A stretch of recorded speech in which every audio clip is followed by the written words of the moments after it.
వి gold trusted gold buyers. మీరు తాకట్టు పెట్టిన బంగారాన్ని విడిపించి ఈ రోజు ఉన్న మార్కెట్ ధరకు కొనబడును.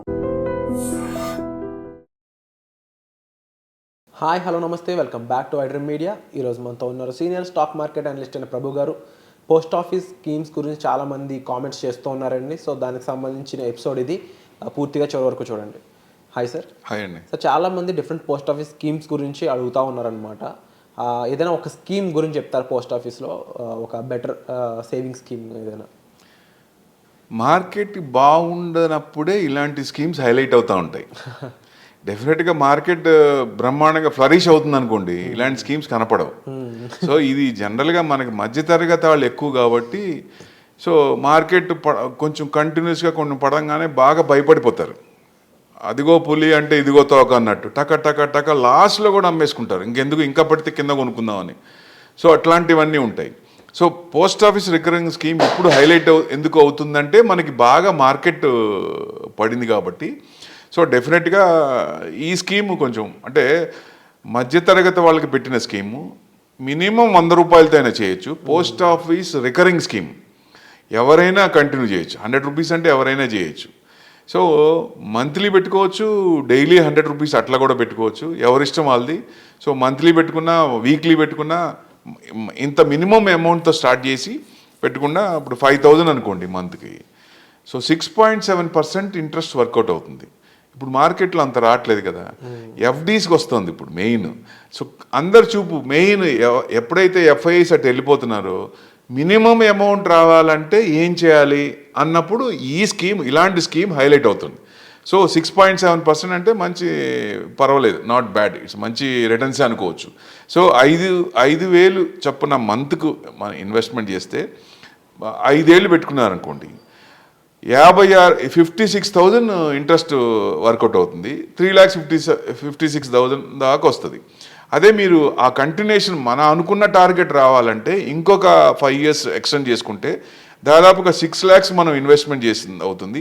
దానికి గాను 2 లక్షల చిల్లర 2,50,000 దాకా, అంటే 8,50,000 ఇంట్రెస్ట్ వర్క్ అయ్యే ఛాన్స్ ఉంటుంది. సో మార్కెట్ ఎప్పుడైతే యూటర్న్ తీసుకుంటుందో అప్పటిదాకా ఇలాంటి వాటిలో ఇన్వెస్ట్మెంట్ చేస్తే డెఫినెట్గా మినిమం ఇంట్రెస్ట్ అన్న వర్కౌట్ అయ్యే ఛాన్స్ ఉంటుంది. అదే బాగా ఫ్లరిష్ అవుతున్నప్పుడు ఇది రుచించదు. ఈ అక్కడ 20-30% అబోవ్ ఒక్కోసారి వస్తాయి కదా, కొన్ని స్క్రిప్ట్స్ బాగా వస్తాయి. అట్లాంటివి అన్నప్పుడు ఇది చూడు. ప్రస్తుతానికి టైం సెన్స్ ఇది ఉంది కాబట్టి ఇలాంటి టైంలో ఈ రికరింగ్ డిపాజిట్ అనేది బాగా ఎక్కువ మంది అట్రాక్ట్ అవుతున్నారు. సో 6.7% అంటే మంచి ఇంట్రెస్ట్ అనుకోవచ్చండి. బట్ అంటే ఇన్ఫ్లేషన్ చూసుకున్నట్లయితే అదే 6% ఉంటుంది, 6-7%.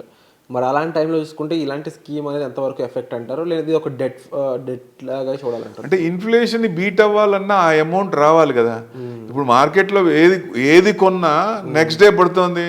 కొంచెం మార్కెట్ ఏదన్నా పాజిటివ్, గవర్నమెంట్ ఏదన్నా ఓఎంఓ ఆపరేషన్స్ ఆర్బీఐ నుంచి 60,000 crores ఇచ్చింది, ఇవ్వగానే జస్ట్ ఒక కొంచెం పైకి రాగానే మళ్ళీ జల్లకాయ కొడుతున్నారు, మళ్ళీ కిందకు వస్తుంది. ఇంట్రెస్ట్ రేట్లు తగ్గించింది, మళ్ళీ కొంచెం మార్కెట్ పెరిగింది, మళ్ళీ పైన కొట్టారు. సో కొంచెం పాజిటివ్ అంటే పెద్దది ఎక్స్పెక్ట్ చేసినప్పుడు ఇవ్వకుండా ఉన్నప్పుడు గవర్నమెంట్ చిన్న ఇస్తే రుచించట్లేదు మార్కెట్కి. సో దానివల్ల వెనకొస్తుంది కాబట్టి ఇలాంటి ఇబ్బందులు వస్తుంటాయి. అండ్ మార్కెట్ అనేది ఇప్పుడు జనరల్గా ఆల్రెడీ ఇన్వెస్ట్ చేస్తున్న వాళ్ళ పరిస్థితి ఆ కోణంలో చూస్తే వాళ్ళు ఏం చేయాలంటారు? ఇప్పుడున్న టైంలో వాళ్ళు కామ్గా ఉండడం బెటర్ అంటారా, లేకపోతే వాళ్ళు ఏదైనా యాక్షన్ తీసుకోవాలా? వాళ్ళ భయాలు ఏంటంటే ఇంకా పడే ఛాన్సెస్ ఉన్నాయేమో అని వాళ్ళేమో ప్యానిక్ అయిపోతూ ఉన్నారు. సో ఇప్పుడు ఏం చేయాలంటారు వాళ్ళు? ఇది 1-to-1 అండి. ఇండివిజువల్గా వాళ్ళ గోల్స్, వాళ్ళ టార్గెట్స్, వాళ్ళు ఆ అమౌంట్తో సంబంధం లేదు, నాకేం పర్వాలేదు అనుకున్నది తరీకా వేరుంటుంది. సో నాకు ఇమీడియట్గా కావాలి, నాకు నెల కావాలి, లేకపోతే ఇబ్బంది అనుకున్నప్పుడు ప్లానింగ్ వేరుంటుంది. సో ఎందుకంటే క్లయింట్ అనాలిసిస్ టోటల్గా చేసుకొని అది ఏ ప్లాన్ సూట్ అవుతుందో దాని ప్రకారం వెళ్ళాలి. సో డెఫినెట్గా ఎక్కువ మందికి మార్కెట్ పడుతుంది అనుకోండి, మనం హెడ్జింగ్ చేసుకోవచ్చు. ఆప్షన్స్లో హెడ్జింగ్ చేసుకొని పెట్టుకుంటే సేఫ్గానే ఉంటుంది. సో అంటే ఏదైతే స్టాక్ ఉందో ఆ స్టాక్ ఆప్షన్స్ పెట్టుకుంటే సరిపోతుంది, లేదా నిఫ్టీ ఆప్షన్స్ కూడా హెడ్జ్ పెట్టుకోవచ్చు. అంటే డిఫరెంట్ ప్లాన్స్ ఉంటాయి.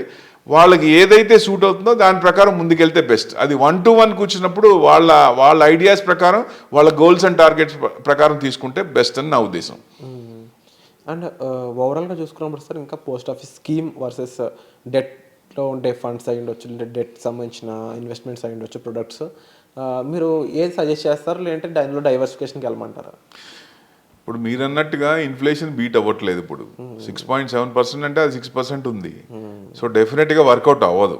కానీ బ్యాలెన్స్ అవుతున్నారు కదా, ఈ కొంత పీరియడ్ అయినా దాంట్లో ఉంటే బ్యాలెన్స్ అవుతుంది అనే ఉద్దేశంతో ఒక షార్ట్ టర్మ్, ఇది it's not for long term, short term కొరకే ఇట్లాంటి ఐడియాస్ పెట్టుకుంటే మంచిదేనండి. ఎందుకంటే అసలు రాకుండా ఉండేదానికంటే కొంత కొసరు వస్తే బెస్టే కదా. అంటే ఈ స్కీమ్లో ఇన్వెస్ట్ చేసాక మళ్ళీ లాంగ్ ఎంతకాలంలో మనం తిరిగి తీసుకోవచ్చు డబ్బులు అనేది? ఇప్పుడు రికరింగ్ డిపాజిట్ అనేది మనం స్టార్ట్ చేసినాక 5 ఏళ్ళు పెట్టుకున్నప్పుడు 5 ఏళ్ళు మనం చేయాల్సిన పని లేదు. మనకు ఎప్పుడైతే అవసరం ఉందో అప్పటి వరకు స్టాప్ చేసుకోవచ్చు. అంటే మినిమం టైం ఉన్నా మీకు 1 ఇయర్ లోపల చేసుకోవచ్చు. చేయకూడదని అక్కడ రిస్ట్రిక్షన్ ఏం లేదు, ఎప్పుడైనా చేయొచ్చు. మినిమం టైంలో చేస్తే మనకేంటంటే ఇంకా ఎక్కువ ఛార్జెస్, లోడ్స్ ఎక్కువ ఉంటాయి, ఎగ్జిట్ లోడ్స్ ఎక్కువ ఛార్జెస్ చేస్తారు. కాబట్టి మినిమం 1 ఇయర్ పైన ఉన్న ఇది చేసుకుంటే బెస్ట్ అండి. దాని ప్రకారం లాంగ్ టర్మ్ ఉంటే, ఇప్పుడు మార్కెట్ నెక్స్ట్ 2-3 ఇయర్స్ బాగాలేదు అనుకుందాం, బాగున్నా ఉండే ఛాన్స్ లేదు. ఒకవేళ ఉంటే 1 ఇయర్ 2 ఇయర్స్ ఉంటే 1 ఇయర్ దీంట్లో మినిమం అన్న వస్తుంది కదా. అలాంటప్పుడు ఇట్లాంటివి బాగా హైలైట్ అవుతుంటాయి. అంటే 1 ఇయర్ తర్వాత తీసుకుంటే మాత్రం కాస్త ఛార్జెస్ లాంటివి ఉండవచ్చు. అవునండి. ఇప్పుడు మార్కెట్ పెరుగుతున్నప్పుడు మళ్ళీ డైవర్సిఫికేషన్ ఆఫ్ ఫండ్స్, ఎఫ్ఐఎస్ మళ్ళీ రిటర్న్ అయ్యారనుకోండి, విపరీతంగా పెరిగిపోతాయి మళ్ళీ మార్కెట్. ఎందుకంటే 70 ఇయర్స్లో మార్కెట్ ఎంత ఉంది? 1 ట్రిలియన్ రావడానికి, మనకి జీడిపి 1 ట్రిలియన్ రావడానికి 70 ఏళ్ళు పట్టింది. 2 ట్రిలియన్ రావడానికి 70 ఏళ్ళు పట్టలేదు కదా, 10 ఏళ్ళు కూడా పట్టలేదు.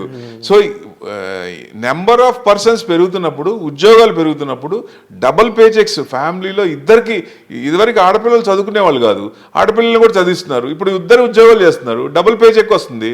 వచ్చినప్పుడు ఇన్వెస్ట్మెంట్ ఎక్కువ పెరుగుతుంటుంది, ఇన్ఫ్లో ఎక్కువ అవుద్ది, డిఐఎస్ నుంచి వస్తుంది, బయట ఎఫ్ఐఎస్ నుంచి వస్తుంది. కాబట్టి డెఫినెట్గా గ్రోత్ అనేది మల్టీఫోల్డ్లో ఉంటుంది. ఇదివరకు లాగా అన్ని సంవత్సరాలు పట్టాల్సిన పని లేదు. ఫ్లో ఎంత వస్తే దాని ప్రకారం గ్రోత్ కూడా బ్రహ్మాండంగా పెరుగుతుందని ఉద్దేశం. Wonderful sir.